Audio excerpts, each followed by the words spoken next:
O que se chama de petismo sofre uma derrota histórica contundente. Essa fórmula, nós sabemos, não funciona. Milhões estão agora nesse período que chamaria um período de perda de inocência, o eclipse da inocência. A ideia de que nós poderíamos, sob condições de um país dependente e periférico, conciliar os interesses de uma burguesia ultraparasitária e rapaz com a maioria da população submetida a um esquema de superexploração da força de trabalho. Essa ilusão começou a cair para milhares e milhares, milhares de dirigentes, de ativistas políticos, de organizações sociais, de sindicatos, etc. Não é mais possível. E o impacto da crise, que todos dizem que se avizinha, reduz ainda mais a margem para ilusões desse tipo. Qualquer que seja o governo Dilma faria com mais cerimônia, e o governo Temer vai ter que fazer com maior rapidez a perenização do ajuste aqui e a perdas de direitos para todos os trabalhadores.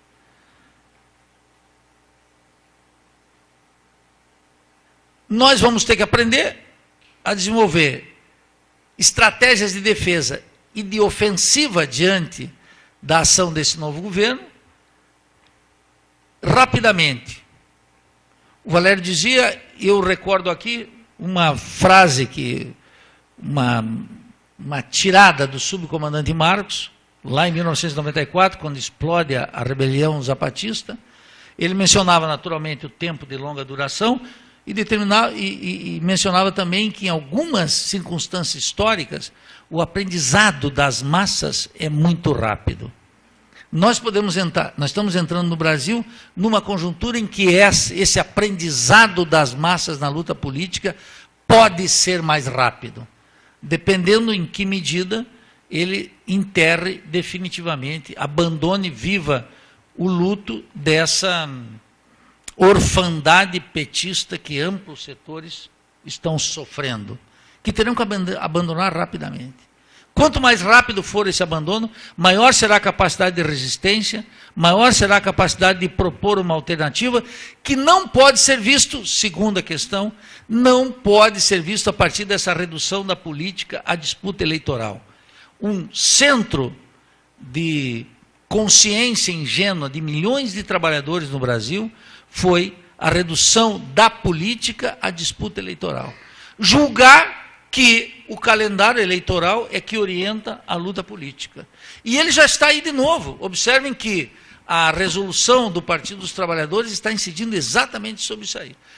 Cria os comitês de defesa da democracia para captar essa indignação contra um parlamento sabidamente corrupto, com uma corte sabidamente duvidosa, com todas as instâncias do sistema político esfaceladas, sem credibilidade popular, mas já apresenta como única saída Lula 2018, que é a repetição de uma tragédia.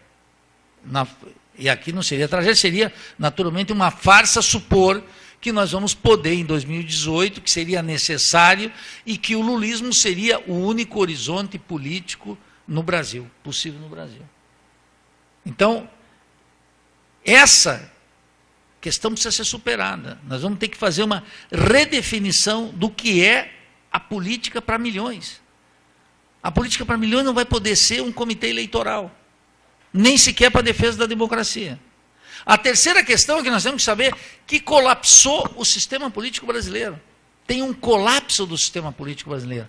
Não é só a desmoralização do petismo, de figuras do petismo, etc. Desmontou um sistema político. Queria mencionar duas coisas sobre isso, que dão margem para acreditar que essa aceleração da luta de classe vai ocorrer entre nós. Em primeiro lugar, que é uma possibilidade. A gente sempre sabe que a transição por cima aqui no Brasil é a nota dominante. Mas é uma possibilidade, porque a crise reduz muito a capacidade da burguesia operar politicamente e aumenta as possibilidades para aquilo que eu defendo já há muito tempo, que é a emergência de um novo radicalismo político. A primeira é que o sistema político não dá mais conta. O sistema político não... A votação do impeachment no Brasil foi uma coisa maravilhosa, foi uma coisa extraordinária.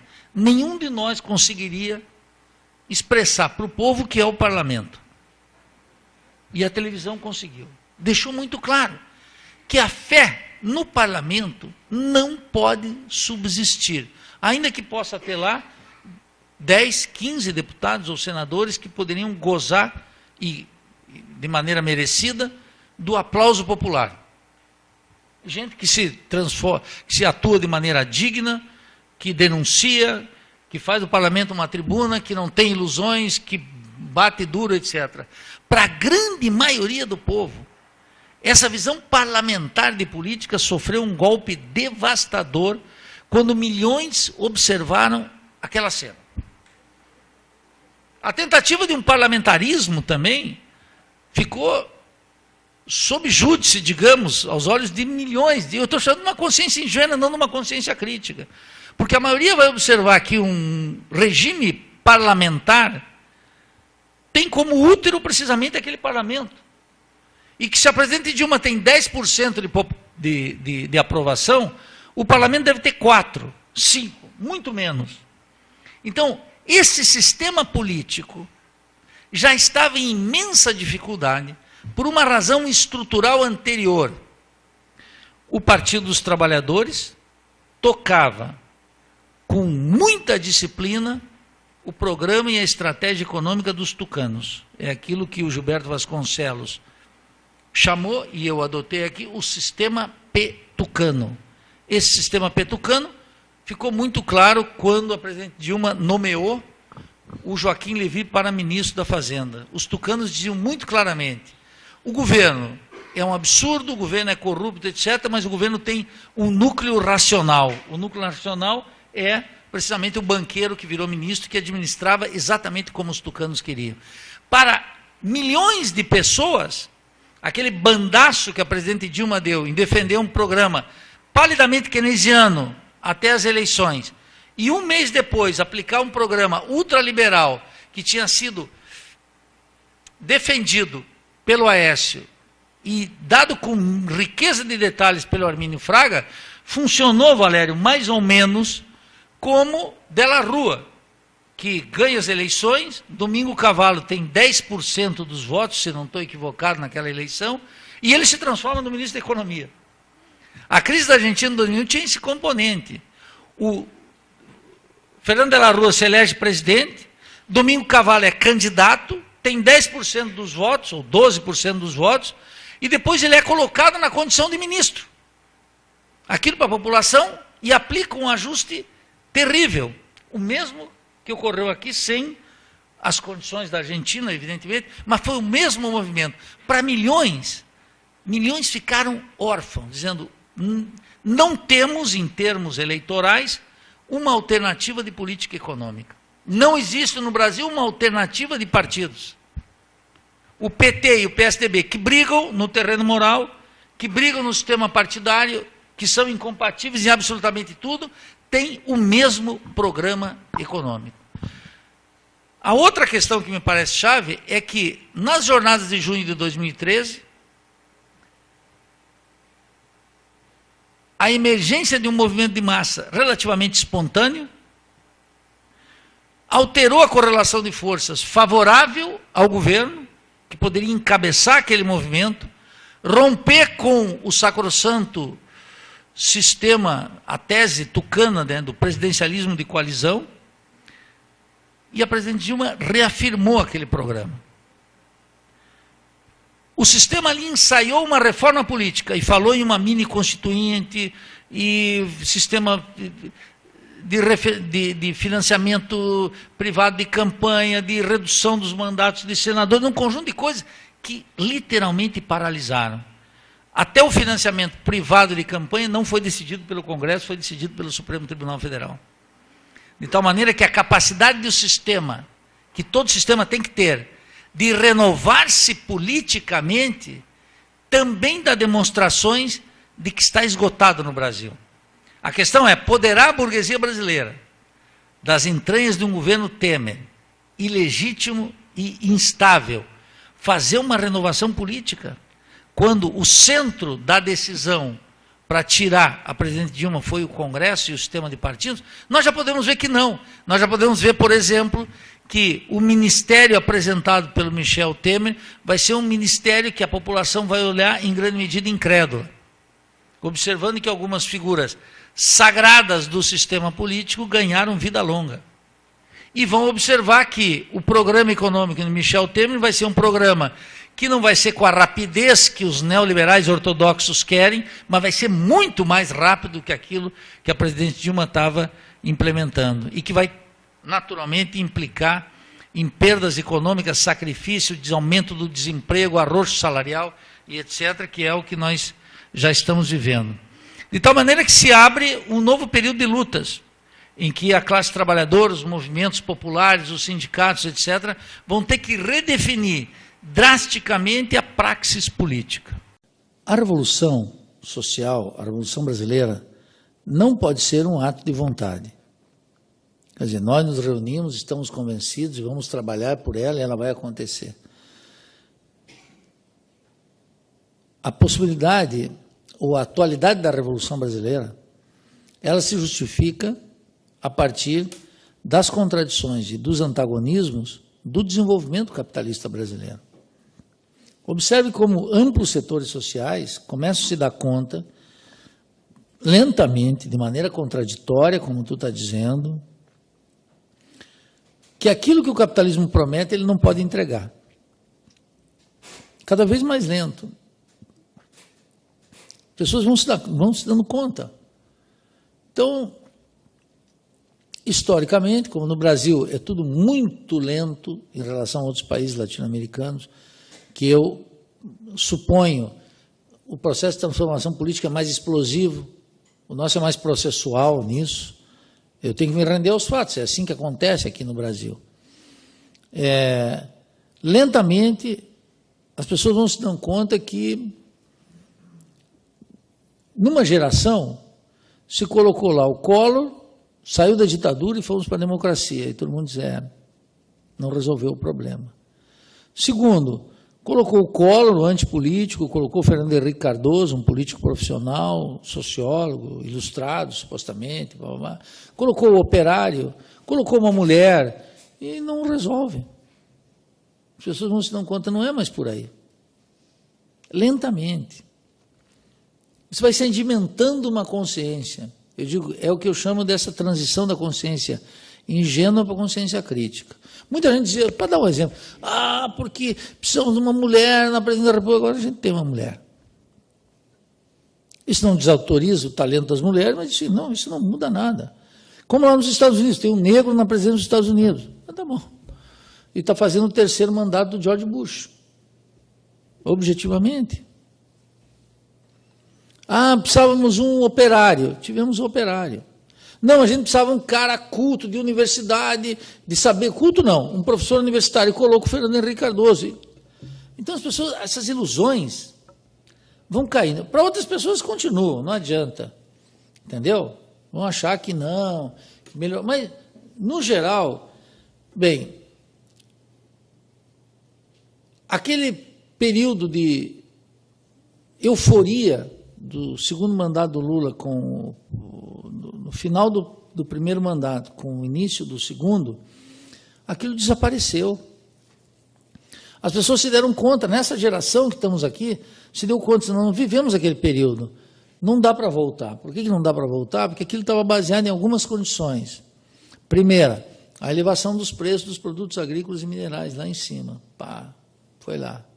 Segunda, as brutais desvalorizações que Fernando Henrique Cardoso fez no primeiro mandato e superávites comerciais gigantescos correspondentes. Foram aquilo que eu expliquei lá naquela primeira, como é que se conseguiu um certo equilíbrio no plano real, etc., o controle da inflação, baixar o desemprego, etc. Hoje todo mundo diz assim, não dá para repetir aquilo. As condições desapareceram. É um outro grau de consciência.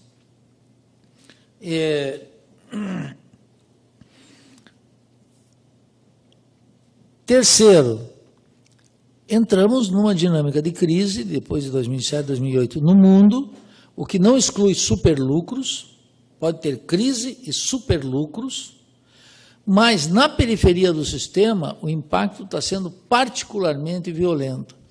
E aquela conversa do Lula que agora foi corrigido pela presidente Dilma, de dizer o seguinte: olha, nós seguramos até onde pudemos, onde foi possível o impacto negativo da crise.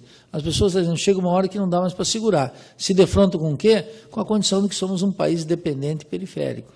E todo aquele otimismo que tinha, já não tem mais lugar. Se ganha um grau de consciência. Agora, a taxa de desemprego que tinha sido a mais baixa da história do capitalismo, 4,7%, já está chegando nos 2 dígitos, 10%. E a classe dominante está reivindicando uma nova reforma trabalhista, como tirar uma nova reforma da Previdência e retomando aquela dinâmica que nós conhecíamos nos anos 80.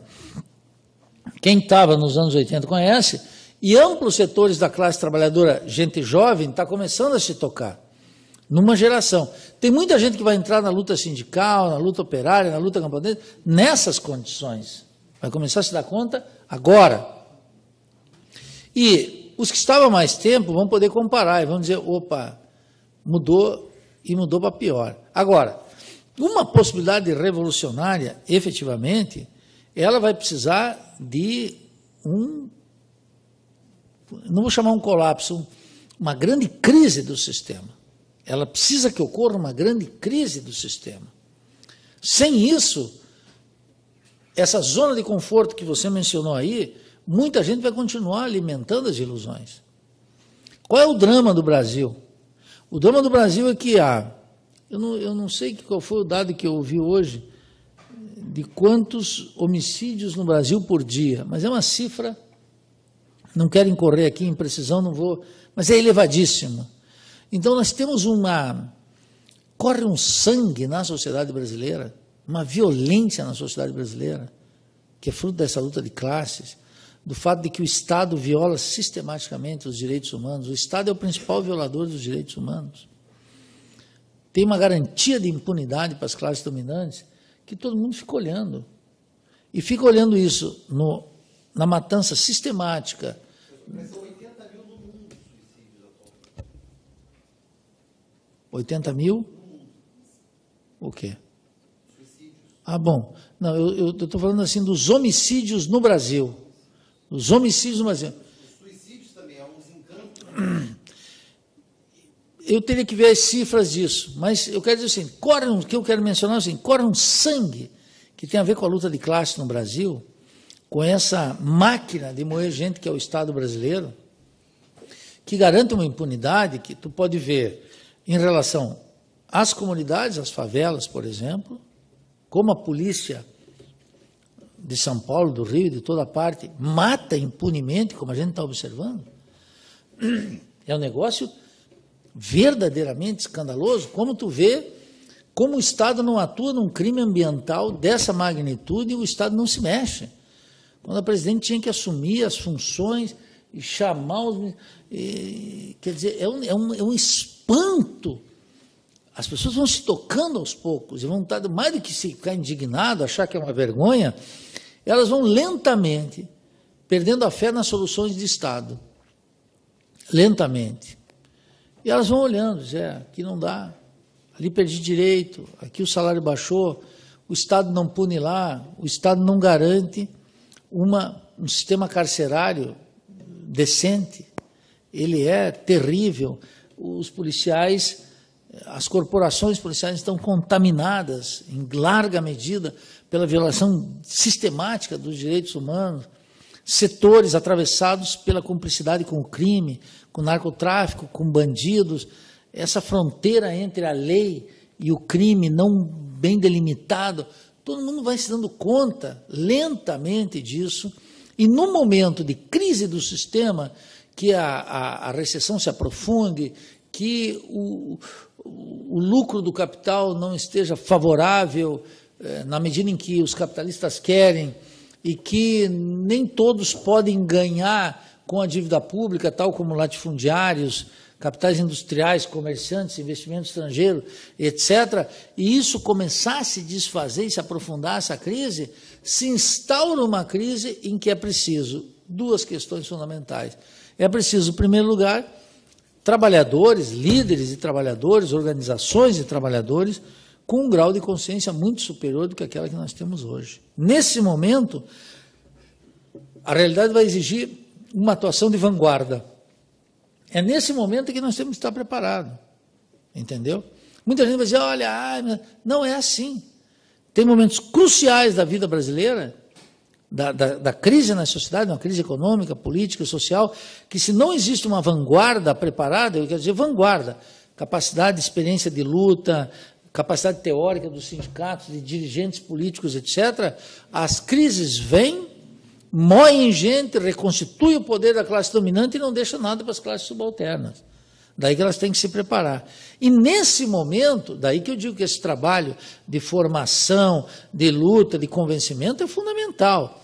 E de outro lado, a emergência da crise e a quebra dos consensos de uma certa coesão social é que abre a oportunidade que isso que hoje, esse trabalhador que tu está pensando enquanto tu fazia a pergunta, que ele parece insensível para a causa da revolução, ultra acomodado, é nesse momento que as condições que ele teve até agora desaparecem. E ele vai ter que buscar uma saída. É nesse momento que nós vamos ter que oferecer uma saída. Porque a direita também pode oferecer uma saída. E a direita pode não, a direita vai oferecer uma saída. Entendeu? De um regime fascista, de um regime de direita, do que for, ela vai oferecer como ela sempre ofereceu. Mas se nós criarmos anticorpos, consciência suficiente na sociedade brasileira, essa crise pode ser uma crise que abre uma possibilidade que nessa normalidade nós não temos. E o que aparece, Fernando, é a ideia de que, em última instância, a crise não tocou tão fundo para mover as pessoas, mas elas estão tocadas, elas estão observando. E, com razão, elas não assumem aventuras, elas ficam observando. Agora, o que eu quero mencionar, eu diria, essa é uma dialética da crise, aqui, uma dinâmica da crise. O que eu chamo a atenção é que os sindicatos estão fazendo muito menos daquilo que poderiam fazer para as necessidades de um momento com esse grau de exigência. Percebe? Então, historicamente, eu vejo, se a gente pegar o processo de democratização, Luiz Fernando, que nós fomos tendo sindicalistas com alguma capacidade, e depois nós fomos vendo os sindicalistas perderem a capacidade de intervenção social, de análise da realidade objetiva, etc. E tal. E é preciso retomar. Agora, a realidade social está cobrando isso. A realidade social está cada vez cobrando mais dos dirigentes sindicais, inclusive para garantir a zona de conforto que você está mencionando. Para garantir isso aí, é preciso ter um sindicalismo muito mais antenado, mais combativo, mais contato com a base, sindicato mais mobilizado, e vai começar a colocar essa gente de maneira mais antenada. Daí eu digo, se não é hora do grande combate final com o qual eu continuo sonhando, há um conjunto de combates aqui pequenos e fundamentais que a gente tem que fazer, por salário, condições de trabalho, etc. Tal, e um outro que é a elevação do grau de consciência. Tem gente que só vai acordar definitivamente quando a crise se aprofundar muito e as contradições foram muito agudas e a luta de classe estiver muito intensa, e tem uma parte que inclusive vai com a classe dominante, como o 64 foi, uma parte no golpe militar foi e apoiou a direita, a ditadura militar apoiou os Estados Unidos. Mas teve uma parte considerável dos trabalhadores que ganhou um grau de consciência tão grande que, para barrá-los, teve que vir uma ditadura de 21 anos.